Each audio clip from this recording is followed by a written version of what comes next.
सांगली येथील श्री गुजराती सेवा समाज संचलित श्रीमती सी.बी. शाह महिला महाविद्यालयातील इतिहास विभाग प्रमुख व लेखिका डॉक्टर सुनीता बोर्डे खडसे यांच्या बहुचर्चित फिंद्री या कादंबरीचा समावेश गुजरात राज्यातील द महाराजा सयाजीराव गायकवाड विद्यापीठ बडोदा येथील BA भाग 3 या वर्गाच्या मराठी अभ्यासक्रमात समावेश करण्यासाठी निवड झालेला आहे।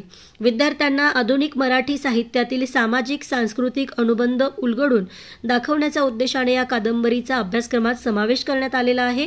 मराठवाड्यातील एक मागासवर्गीय कुटुंबातील प्रचंड गरिबी, व्यसनी पतीचा जाच आणि सामाजिक दबावाला न जुमानता आपल्या मुलीला शिक्षण मिळवून देणाऱ्या अशिक्षित आईच्या संघर्षाची यशोगाथा सांगणारी ही कादंबरी आहे। भारतीय जाती व्यवस्था, स्त्रीदास्य, पुरुष सत्ता, लिंगभाव अशा विविध गोष्टींवर प्रकाश टाकणाऱ्या या कादंबरीला महाराष्ट्रभरातील अनेक मान सन्मान मिळालेले आहेत।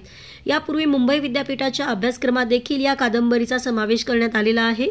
मुलगी नको म्हणून जन्मताच तिला फेकून देणाऱ्या, तिने शिक्षण घेऊ नये म्हणून 12वीच्या परीक्षेच्या वेळी तिची वह्या पुस्तके विहिरीत फेकून देणाऱ्या वडिलांच्या छळाला तोंड देत शिक्षणासाठी हिमतीने उभे राहणाऱ्या मायलेकीची अर्थात नकोशा मुलीची गोष्ट सांगणारी फिंद्री ही कादंबरी मुलींना शिक्षणासाठी प्रेरणा देणारी आहे।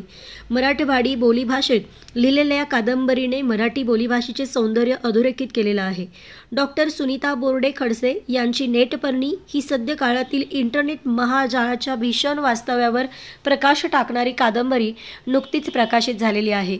कादंबरी, कथा, कविता, अनुवाद तसेच इतिहास संशोधन अशा अनेकविध लेखन प्रकारातील पुस्तके लेखिकेने लिहिलेले आहेत। महाराजा सयाजीराव गायकवाड विद्यापीठ मराठी अधिविभागाचे तसेच मराठी अभ्यास मंडळाचे प्रमुख प्रोफेसर डॉक्टर संजय कुमार करंदीकर यांनी नुकतेच या कादंबरीचा अभ्यासक्रमात समावेश झाल्याचे घोषित करून लेखिकेचे अभिनंदन केले। श्री गुजराती सेवा समाजाचे अध्यक्ष श्री कांतीभाई वामजा, उपाध्यक्ष डॉक्टर महेश शाह, सचिव श्री रमणिकभाई दावडा, खजिनदार श्री अशोक वोरा, सदस्य श्री दीपकभाई शाह, रितेशभाई शेठ, अरुणभाई शेठ, संस्थेचे सर्व पदाधिकारी सदस्य यांनी तसेच महाविद्यालयाचे प्राचार्य डॉक्टर S.N. खिलारे, कार्यालयीन अधीक्षक श्री V.B. देवके, सर्व शिक्षक व शिक्षकेतर कर्मचारी, विद्यार्थिनी यांनी या यशाबद्दल त्यांचे अभिनंदन केले। ही कथा जी आहे ती एका मुलीची आहे।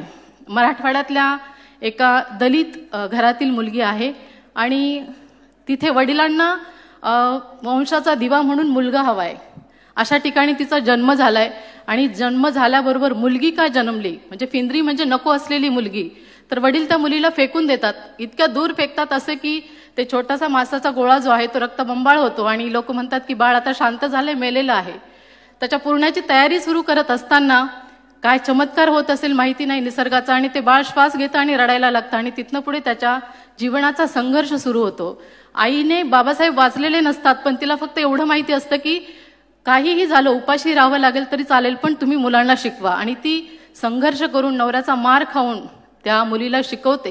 म्हणजे इव्हन मुलगी शिकू नये म्हणून 12वीला असताना वडील सगळे वह्या पुस्तकं परीक्षेच्या वेळी विहिरीत फेकून देतात, तरी ही मुलगी परीक्षा देते आणि परीक्षेत पहिल्या मार्काने कॉलेजमध्ये पास होते। त्यानंतर संघर्ष करत करत विद्यापीठात येते, कमवा शिकामधनं शिक्षण घेते आणि त्यातही MA ती विद्यापीठात मराठवाड्यात मुलींमध्ये पहिली येते। त्यानंतर हळूहळू हा जो सगळा प्रवास सुचतो तो होत असताना ती मुलगी प्रोफेसर होते। आणि ही जी कथा आहे फिंद्रीमध्ये सविस्तर 310 पानात मांडलेली, तर ही फिंद्री दुसरी तिसरी कुणी नसून आज तुमच्या समोर इथे उभी आहे आणि त्या फिंद्रीला घडवणारी माझी आई इथे प्रेक्षकांमध्ये बसलेली आहे। मी आईला विनंती करते की तिने एकदा उभं राहावं। मी माझ्या 2 हाताने जर टाळ्या वाजवल्या तर त्या तिच्यासाठी पुऱ्या पडणार नाहीत, तर तुम्ही सगळ्यांनी धन्यवाद। आईला सुप्रियाताई विनंती करतायत की तिने स्टेजवरती यावं। आणि ताई, आपण स्त्री भ्रूण हत्येविरुद्ध यशस्वीनी लढते आहे आणि मला वाटतं आज माझे वडील जर हयात असते तर त्यांची ही फिंद्री यशस्वीनी झालेली पाहून त्यांना खूप आनंद झाला असता। आणि मी यशवंतराव चव्हाण सेंटरचे आभार मानते की त्यांनी एका फिंद्रीला यशस्विनी होण्याचा हा बहुमान दिलेला आहे। आणि हा पुरस्कार केवळ माझा नाहीये, तर आज मराठवाड्यात कित्येक ठिकाणी आजही मुलीकडे